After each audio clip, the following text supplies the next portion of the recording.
Hello my dear students, welcome to my channel Triyasha study centre. Friends, আজকের আমি তোমাদের সংস্কৃত এনেছি। দেখতে পাচ্ছ উপরে উচ্চ মাধ্যমিক সংস্কৃত সিলেবাস ও নাম্বার বিভাজন, এবং তার সঙ্গে সঙ্গে তোমাদের যে প্রথম গল্পটি আছে আর্যাবর্ত বর্ণনম, এই গল্পটি থেকে ইম্পর্টেন্ট এমসিকিউ সাজেশন ফর 2025। বন্ধুরা, তোমাদের যাদের সংস্কৃত আছে, আজকের আমি তোমাদের জন্য সংস্কৃত সাজেশন নিয়ে এসেছি। তোমাদের প্রথম গল্প আর্যাবর্ত বর্ণনম। তার আগে একটু বিষয় না জানলে নয়, দেখে নাও। আমি তো সিলেবাস এবং নাম্বার বিভাজনের কোনো ভিডিও তোমাদের দিইনি, অতএব এটি তোমাদের আমি একটি দেখিয়ে দিচ্ছি অল্প করে, না তো ভিডিওটি অনেকটা লম্বা হয়ে যাবে, বড় হয়ে যাবে, খুবই অসুবিধা হবে। এখানে দেখতে পাচ্ছ তোমাদের গদ্যাংশ আছে দুটি, আর্যবর্ত বর্ণনম এবং বনগতা গুহা। এখানে এমসিকিউ আছে 4, অর্থাৎ আর্যবর্ত বর্ণনম থেকে 2, বনগত গুহা থেকে 2, মোট 4 নম্বর। এসএকিউ আছে 3। দেখো এখানে দুটো পার্ট নেই, কারণ আর্যবর্ত বর্ণনম এবং বনগতা গুহা এই দুটি গল্প থেকে যে কোনো তিনটি প্রশ্নের এসএকিউ তোমাদের করতে হবে। এখানে চারটি প্রশ্ন থাকবে, হয়তো 3টি প্রশ্নের উত্তর তোমাদের করতে হবে। ডিএকিউ থাকবে একটা, এই দুটি থেকে 2টি প্রশ্ন থাকবে, যে কোনো একটা প্রশ্নের উত্তর দিতে হবে 5 নম্বর।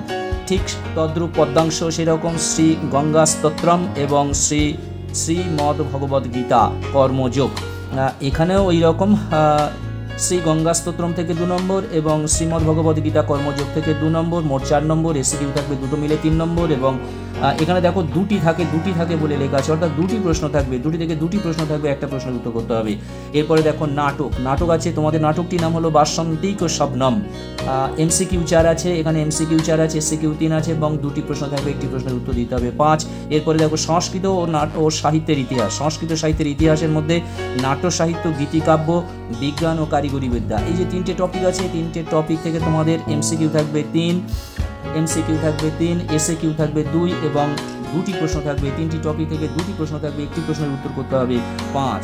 এবারে চলে এসো ভাব সম্প্রসারণ। তোমাদের 2টি থাকবে, একটি করতে হবে, যার প্রশ্ন মান হলো 4।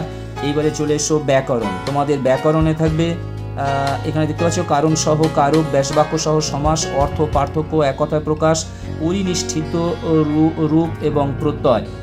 এর মধ্যে নাম্বার আমি তোমাদের 2024 সালে যেরকম অনুযায়ী পড়েছে সেরকম আমি বলে দিলাম।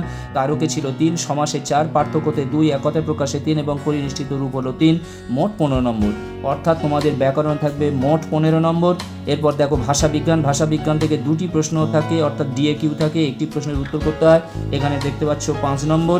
এরপরে সংস্কৃতে অনুবাদ, তোমাদের বাংলাতে একটা প্যাসেজ দেবে, সেটাকে সংস্কৃত অনুবাদ করতে হবে, 2টি দেবে, একটি প্রশ্নের উত্তর করতে হবে 5। এবং সংস্কৃত নিবন্ধ রচনা, এখানে 3টি রচনা থাকবে, এখানে লেখা হয়নি, এখানে তোমাদের 3টি থেকে 4টি রচনা দেবে, তার মধ্যে একটি প্রশ্নের উত্তর করতে হবে, যেটা 5 নম্বর।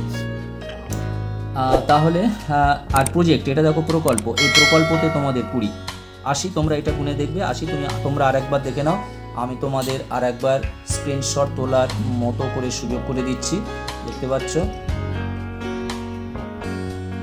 এবার চলে এসো, আমি তোমাদের যে প্রথম গল্পটি আছে আর্যাবর্ত বর্ণনম, এই আর্যাবর্ত বর্ণনম থেকে ইম্পর্টেন্ট এমসিকিউগুলো আমি তোমাদের পড়ে দিচ্ছি। তার আগে তোমাদের আর্যাবর্ত বর্ণনম গল্পটি সম্বন্ধে অল্প একটু তোমাদের জানতে হবে। তোমরা অবশ্যই যে কোনো বই থেকে, রেফারেন্স বই থেকে তোমরা অবশ্যই তার বস্তু সংক্ষেপটা তোমরা পড়ে নেবে। আর্যাবর্ত বর্ণনম জানো যে আর্যরা যেখানে অবাধে স্বাধীনভাবে তারা বিচরণ করে তাদের গল্প এখানে করা হয়েছে। এখানে কবি ত্রিবিক্রম ভট্ট নল ও চম্পু কাব্যের প্রথম উচ্ছ্বাস থেকে এই আর্যদের শ্রেষ্ঠ জনপদের বর্ণনা করেছেন অভূতপূর্বভাবে। আর্যবর্ত একটি আশ্চর্য ভারত ভূমণ্ডল, যেখানে সমগ্র পৃথিবীর মধ্যে শ্রেষ্ঠ, যেটিকে বলা হয়েছে যে সমগ্র পৃথিবীর মধ্যে শ্রেষ্ঠ, স্বর্গের তুল্য, অত্যন্ত মনোহর ও সমৃদ্ধ, অর্থাৎ স্বর্গের মতো খুবই সুন্দর এবং সমৃদ্ধ, অর্থাৎ সব কিছুতেই সমৃদ্ধ। সেখানে ধনবান শৌর্যে সে সর্বাপেক্ষা অগ্রণী। সেখানে বর্ণাশ্রম ধর্মের বিকার ঘটে না, অর্থাৎ সেখানে বর্ণাশ্রম অর্থাৎ যে কোনো জাতির সেখানে কোনো বিকার ঘটে না, বংশ লোপ হয় না, অনর্থক কেউ উৎপাতও করে না। ভাগীরথী গঙ্গার সুশীতল স্পর্শে পবিত্র সুন্দর আর্য বাসভূমি, পুণ্যবান জনেদের বাসভূমি, সম্পদের আশ্রয়, সাধু লোকেদের শোভন ব্যবহার, শিক্ষিত জনেদের প্রাচুর্য সর্বতুল্য এই বাসভূমি। এই রকম বিশেষণ রূপে আর্যবর্তকে তুলনা করেছেন কবি। এখানে সদা ধর্মকর্মের অনুষ্ঠান চলে, রোগ ব্যাধি এখানে প্রাণক্ষয় করে না, অর্থাৎ রোগ ব্যাধি কারুরই হয় না, এখানে পূর্ণ আয়ু নিয়ে মানুষেরা বাঁচে। তারপরে ব্যাকরণবিদরা সেখানে স্ফোটবাদতত্ত্বে নিমগ্ন থাকে। কোনো প্রজাদেরও কোনো ঘোড়ার মতো এত ছোট ব্যাধিও হয় না, এবং ব্যাধি হলেও তার যন্ত্রণাও পায় না। এখানে সঙ্গীত বাদ্যে মুখরিত হয়, জ্যোতিষশাস্ত্রের আলোচনা হয়, কোনো গ্রহ দোষ নেই।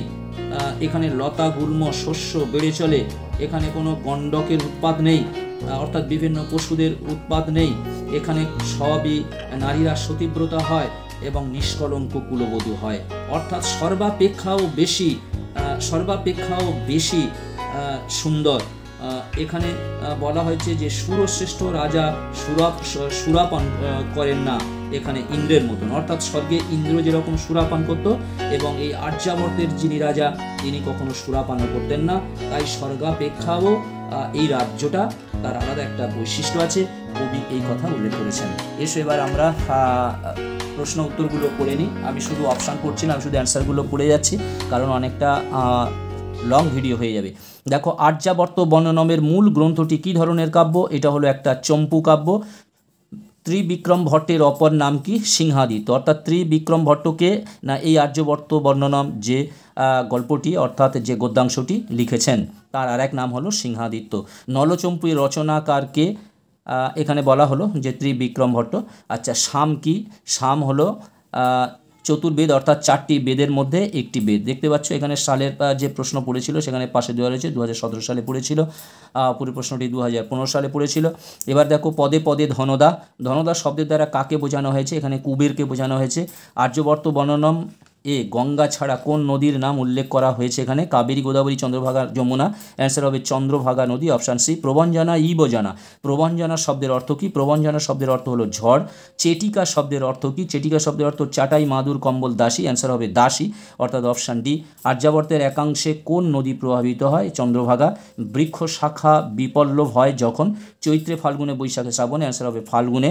আর্যাবর্ত বর্ণনম গদ্যাংশটির নল ও চম্পুর কোন উচ্ছ্বাসের অন্তর্গত? প্রথম উচ্ছ্বাসের অন্তর্গত। মহাভারতে অলঙ্কার হলো যুধিষ্ঠির, ভীম, অর্জুন, ভীষ্ম। অ্যান্সার হবে ভীম। মহাভারতে অলঙ্কার হলো ভীম, এটি এই গদ্যাংশে উল্লেখ করা হয়েছে। আর্যাবর্তের নদী তটের রং কী ছিল? পিত, অর্থাৎ হলুদ বর্ণ। স্ফোট ও প্রবাদ কোন শাস্ত্রের অন্তর্গত? ব্যাকরণ। আর্যাবর্ত নামক দেশে কুয়োর পাশে কি পড়ে থাকতে দেখা যায়? কানা ভাঙা কলসি। সুরাধিপীকে, ইন্দ্রকে বলা হয় সুরাধিপী। আরাম শব্দটির বাংলা অর্থ কী? বাগান। নগা ইব নগর প্রদেশা কথাটিতে নগা শব্দটির অর্থ হলো পর্বত। আর্যবর্তকে গুরুকুল বলা হয়েছে শিক্ষাদানের জন্য। আর্যাবর্তনম কাব্যে কোন অলঙ্কার ব্যবহৃত হয়েছে? ভগ্নশেষ অলঙ্কার ব্যবহার করা হয়েছে। চম্পু শব্দের অর্থ হলো গদ্য ও পদ্য মিশ্রিত কাব্য। গদ্য পদ্য মিশ্রিত কাব্য। বিশ্বম্ভরা শব্দের অর্থ হলো পৃথিবী।